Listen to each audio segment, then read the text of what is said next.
एक दफा की बात है कि किसान के दो बच्चे थे। एक का नाम चिंकी था और बेटे का नाम चिंटू था। चिंटू और चिंकी की पढ़ाई मुकम्मल हो जाती है, अब दोनों को आगे पढ़ना था। अजी सुनते हो, बच्चों के मुस्तकबिल के बारे में क्या सोचा है? क्या मतलब? मतलब ये कि बच्चों को आगे पढ़ाना है या नहीं, कहाँ दाखिला कराने के बारे में सोचा है आपने? अपने चिंटू को इंजीनियर बनाएंगे और क्या। और चिंकी, उसके बारे में क्या सोचा है? बस बहुत होगी पढ़ाई उसकी, उसको घर बिठाओ और घर के काम सिखाओ। अरे, ये क्या कह रहे हैं आप? अगर चिंटू पढ़ेगा तो चिंकी क्यों नहीं? अरे क्या करेगी पढ़कर, करने तो उसने घर के काम काज ही है ना। हमारी बेटी अगर पढ़ेगी तो नौकरी करेगी, किसी के घर के कामकाज नहीं। अच्छा, तेरे माँ बाप ने तो तुझे नहीं पढ़ाया, आई बड़ी पढ़ाने वाली, जा जाकर रोटी दे मुझे। फिर किसान की बीवी निराश होकर वहां से चली जाती है। ऐसे ही चिंकी घर में अपनी माँ का काम में हाथ बटाने लग जाती है और किसान चिंटू का इंजीनियरिंग कॉलेज में एडमिशन करवा देता है।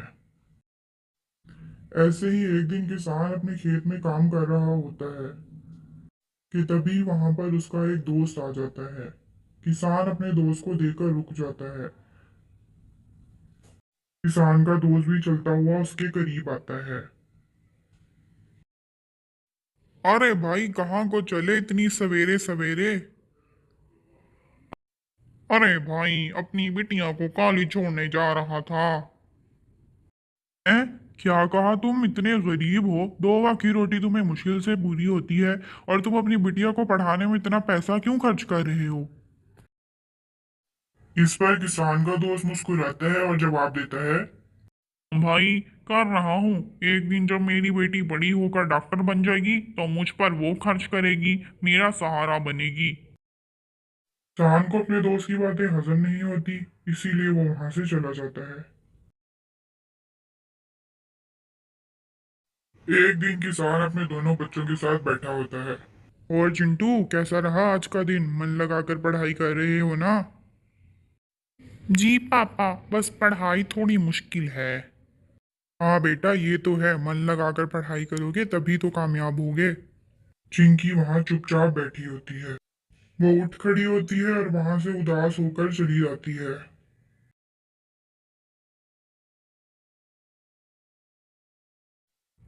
इस तरह कई दिन गुजर जाते हैं। चिंकी घर के कामकाज सीख गई थी और चिंटू, वो तो सिर्फ मजबूरी के तहत ही कॉलेज जाता था।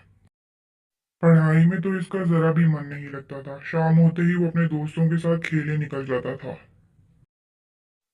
चिंकी हर वक्त उदास रहती। किसान उसकी उदासी देख चुका था। इसी तरह चिंटू और चिंकी के रिजल्ट का दिन भी आ गया। चिंकी ने अपने पूरे स्कूल में टॉप किया था, जबकि चिंटू 3 सब्जेक्ट में फेल था। इस वक्त किसान अपने दोनों बच्चों के साथ प्रिंसिपल के ऑफिस में खड़ा था। आपकी बच्ची बहुत होशियार है। हर बार की तरह इस बार भी इसने टॉप किया है। हमारे स्कूल की तरफ से आपकी बेटी को फ्री स्कॉलरशिप मिली है। अब वो मुफ्त में स्कॉलरशिप पर आगे पढ़ सकती है। और चिंटू, उसका क्या रिजल्ट है? प्रिंसिपल जोर से आह भरती है और बोलती है, वो तो 3 सब्जेक्ट में फेल हो चुका है। इसको पेपर दोबारा देने होंगे। शायद जिस कॉलेज में आपने इसका एडमिशन करवाया है वो भी इसको आगे पढ़ने नहीं देंगे। किसान ये सब सुनकर परेशान हो जाता है। उसे तो अपने कानों पर यकीन ही नहीं आता, उसके तो सारे अरमानों पर पानी फिर जाता है।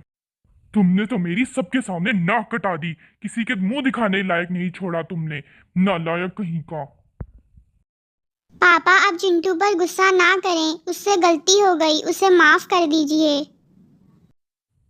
माफी तो मुझे तुमसे मांगनी चाहिए। बेटी, मुझे माफ कर दो, मैंने तुम्हारे साथ गलत किया। आगे पढ़ने की असल हकदार तुम हो, तुम आगे पढ़ सकती हो, मैं तुम्हारा एडमिशन करवाऊंगा। मैं बेटियों को हमेशा कमतर समझता था, मगर तुमने मुझे गलत साबित कर दिया। हो सके तो मुझे माफ कर देना।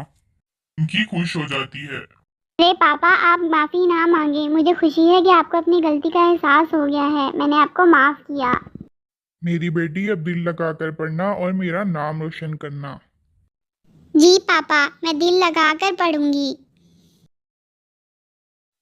अब चिंकी का कॉलेज में एडमिशन हो चुका था और चिंटू ने भी अपने पेपर्स दे दिए थे और वो भी अब दिल लगाकर पढ़ने लगा था ताकि वो दोनों अपने माँ बाप का नाम रोशन कर सके।